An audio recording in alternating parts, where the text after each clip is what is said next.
Sisimizi wengi sana ndani ya nyumba huashiria nini kwa wakaazi wa nyumba hiyo? Yaani sisimizi watakapokithiri wakawa wengi kweli kweli kiasi ambacho si kwa hali ya kawaida. Ukienda huku na wakuta yani wale dudu chungu wa masisimizi wale ambao wana vichwa vikubwa wanaashiria nini wale? Huwa wana ujumbe wanapokuwa ndani ya nyumba ya mtu yoyote.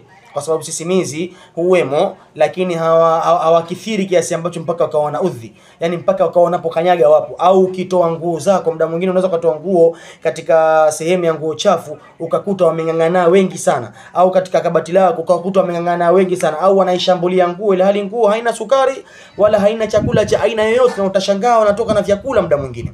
Huwa wanaashiria nini sisimizi wale? Naam, sisimizi wanapokuwemo ndani ya nyumba na wakawa wengi sana, huwa wanakuwa wana jumbe za aina tatu. Yani wana ishara, wanaashiria mambo matatu. Sawa? Na nitaelezea kwa kina na mwisho tutachambua ishara zao kwa umoja zinamaanishwa nini hasa, lakini tutaanza na ya kwanza. Ishara ya kwanza kabisa ambayo sisimizi wanaashiria wakiwemo wengi sana ndani ya nyumba ni hasadi. Yani nyumba hiyo ima kuna mtu amehusudika au nyumba yenyewe imehusudiwa. Hiyo ndiyo maana kuwa sisimizi wengi sana. Yani maana ya kwanza ni lazima iwe ni hasad. Ndiyo lazima iwe hivyo. Hasadi ambayo inatenganisha mume na mke, hasadi ambayo inaleta maradhi kwa watu, hasadi ambayo leo ndio imetawala katika maisha yetu kuliko chochote. Na kama tunavyofahamu, hasadi kuna za aina tatu. Kuna hasad ya kumhusudu mtu bila yeye mwenyewe kujua. Alafu kuna hasad ya muendelezo. Alafu kuna hasadi ya kutoka kwa mtu shamhusudu kisha kunaweza kwa mganga na kumroga yule mtu eti kwa sababu labda yeye kafanikiwa kitu fulani. Kwa hiyo kuna muda mwingine mtu anaweza kahusudiwa bila ya kujua, lakini sisimizi wengi sana unapokuwa ndani ya nyumba ni ishara ya kwamba unapata ujumbe wa kiroho ya kwamba kuna mtu ndani ya nyumba amehusudika au nyumba yenyewe imehusudiwa. Hiyo ndiyo maana ya kwanza. Maana ya pili ya kuwemo sisimizi wengi ndani ya nyumba, maana ya pili ni uchawi. Ikiwa sisimizi wengi sana wanatawala ndani ya nyumba, hiyo ni ishara kwamba nyumba hiyo imefanyiwa uchawi. Na uchawi wenyewe sio tu uchawi wa aina yoyote, hapana. Huu unaitwa sihrul marshush, yani uchawi wa kurashiwa. Sawa, ambao nilishaongelea katika video zangu za nyuma. Uchawi huu ndio ambao sana huwa wanaotumilia wachawi wakamwagia katika nyumba ya mtu. Unaweza ukawakuta sisimizi wamefanya ramani katika ukuta, yani wamejichora kama ramani kabisa yani. Au wamejichora wamekaa wengi duara, labda wametulia tu alafu ghafla wanaondoka wenyewe. Sawa, au unapokanyaga kuna sisimizi. Siongelea ule msimu wa joto ambao kuna sisimizi wale wa kuuma, lakini naongelea kwamba kuna muda unakuta kuna sisimizi ndani ya nyumba hata si msimu wa joto. Wamo wengi sana.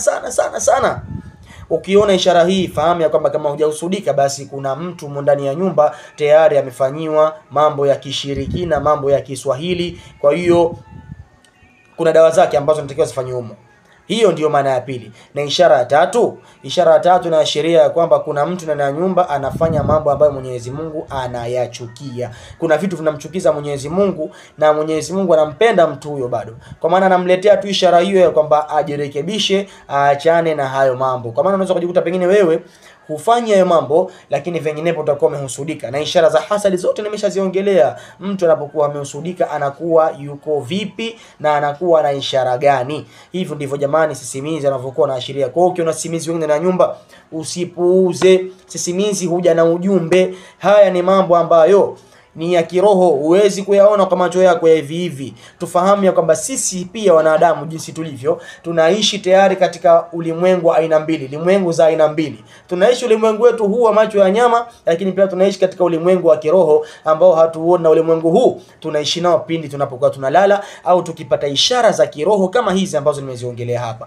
Unapolala unaenda kuishi katika ulimwengu mwingine ambao utakapokuja kufa utaenda kuishi. Na ndio maana tunapokuwa tunalala tunafundishwa kama kuna kufa baadaye, na unapoota tunafundishwa kama kuna maisha ambayo yanafanana na hayo baadaye. Kwa maana unapoona ishara hizi zinaashiria kwamba tayari wewe unafundishwa kwamba kuna maisha ya kiroho ambayo pia unatakikana wewe uyafahamu. Ndio maana tukaambiwa talabul ilmi faridatan ala kulli muslimin wa muslima, kutafuta elimu ni lazima kwa Muislamu mwanamke na Muislamu mwanamume. Unaweza ukayaona haya na wakapuuza, lakini kumbe akayanakula wewe mwenyewe taratibu. Sawa. Na mwisho nimalizie hivi. Sisimizi hao wanapokuwa wanakuja ndani ya nyumba, ukiwaona ni wengi sana bila ya kuwepo na wadudu wengine wengi ndani ya nyumba, mfano mende wengi, mfano labda wadudu hawa, yani hawa wadudu wadogo baraghithi hawa, sijui viroboto wengi, ikiwa kuna sisimizi watupu wengi sana, basi sana ni ishara ya hasad.